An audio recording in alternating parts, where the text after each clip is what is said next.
This is Sakshi Rajput and welcome to BSP pharmacy. Most important topic के ऊपर आज हम बात करने वाले हैं, B pharma versus BSc nursing.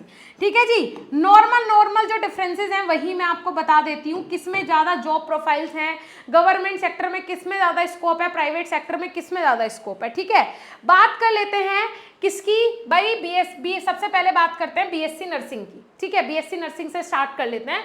सो ये जो होता है बेटा, ये आपका कितने साल का कोर्स होता है, 4 साल का ग्रेजुएशन कोर्स होता है, 4 ईयर ग्रेजुएशन कोर्स। ठीक है जी,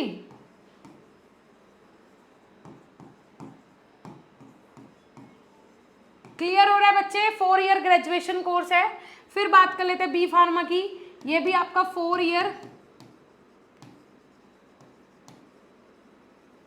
ग्रेजुएशन कोर्स है। ठीक है, क्लियर हुआ दोनों का।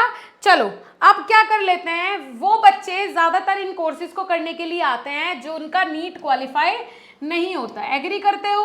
जिनका नीट क्वालिफाई नहीं होता है वो यहाँ पे आके कंफ्यूज हो जाते हैं कि हम नर्सिंग करें या फिर हम फार्मेसी करें। देखो बेटा, अगर आपको अपना खुद का बिजनेस स्टार्ट करना है तो आंख बंद करके आप फार्मेसी में एडमिशन ले लीजिए, मैं नहीं बोलूंगी कि आप नर्सिंग करो।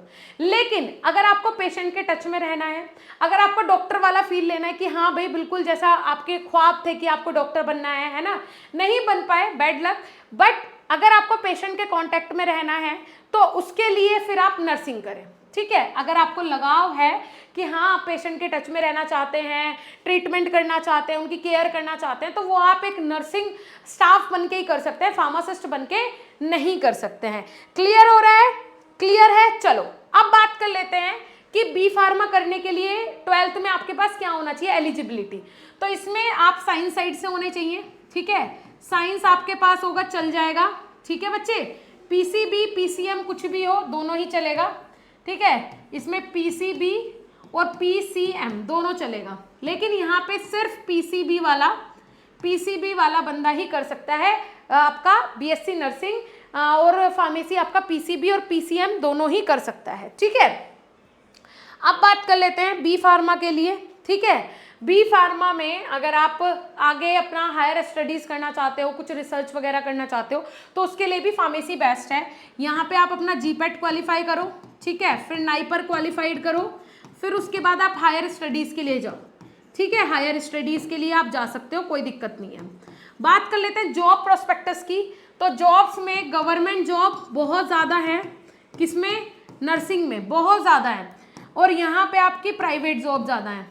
ठीक है, प्राइवेट जॉब ज़्यादा है। फॉरेन में सबसे पहले कौन जाता है भाई, नर्सिंग वाला जा सकता है या फिर आपका फार्मेसी वाला जा सकता है। तो नर्सिंग वाला ज़्यादा जल्दी जा सकता है एज कम्पेयर टू फार्मेसी।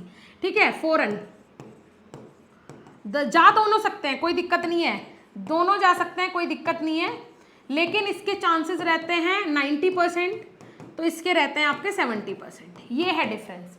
ठीक है, दोनों में। क्लियर हो रहा है? क्लियर हो गया। सैलरी की बात कर लेते हैं। स्टार्टिंग सैलरी अगर बात करें बी फार्म की, तो लगभग आपकी 10 से मान लेते हैं 20,000 से स्टार्टिंग सैलरी होगी, डिपेंड करता है कि आप जॉब कहाँ कर रहे हो। और इसकी जो स्टार्टिंग सैलरी होगी वो लगभग 12 से 15,000 होगी। ठीक है, स्टार्टिंग सैलरी। और जॉब कहाँ करोगे, हॉस्पिटल में करोगे ऑफ कोर्स, इसमें तो है ना, इसमें डिपेंड करता है कि आप जॉब कहाँ कर रहे हो, जॉब प्रोफाइल क्या है आपका, आपका स्टेटस क्या है, उसके हिसाब से। क्लियर हो गया। गवर्नमेंट सेक्टर में जाना है तो आप नर्सिंग के साइड जाइए, बहुत वैकेंसीज आती हैं, और अगर आपने थोड़ा भी अच्छे से पढ़ लिया तो आपका सिलेक्शन हो जाएगा, ये भी मैं गारंटेड बोल सकती हूँ नर्सिंग में। लेकिन फार्मेसी में मुश्किल होता है क्योंकि वैकेंसीज ही बहुत कम आती हैं, और फिर उसके बाद कंपटीशन बहुत ज़्यादा होता है।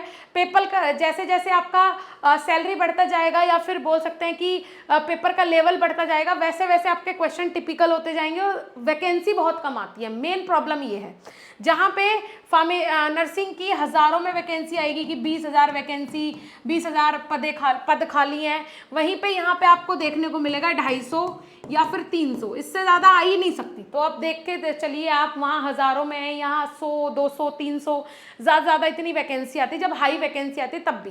ठीक है, मान के चल सकते हैं कि हाँ अगर कभी बाय चांस 4-5 साल बाद अगर आ रही है तो 1,000-1,200 से ज़्यादा वैकेंसी कभी हो ही नहीं सकती। ठीक है जी, चलिए ये हो गया। आई होप आपके सारे डाउट क्लियर हो गए होंगे, समझ में आ गया होगा कि आपने अब क्या करना है। आप अब अपने हिसाब से देख सकते हो, ठीक है। अब आपने सोचना है कि आप अपने आप को 4 साल बाद कहाँ देखना चाहते हो, तो आप आराम से फिर डिसाइड कर सकते हो कि आपको क्या करना है। क्लियर हो रहा है? चलो ठीक है बच्चे, ऐप जरूर डाउनलोड करना प्ले स्टोर से, बहुत बेनिफिशियल है आप लोगों के लिए। एक बार जाओ विजिट कर लो, वहाँ पे हमारे टीचर्स आपको वर्ड टू वर्ड पढ़ाते हैं, बहुत सारी बेसिक नॉलेज भी देते हैं आपको, जिससे कि आपको आपके फ्यूचर में बहुत हेल्प मिलेगा। Okay, thank you.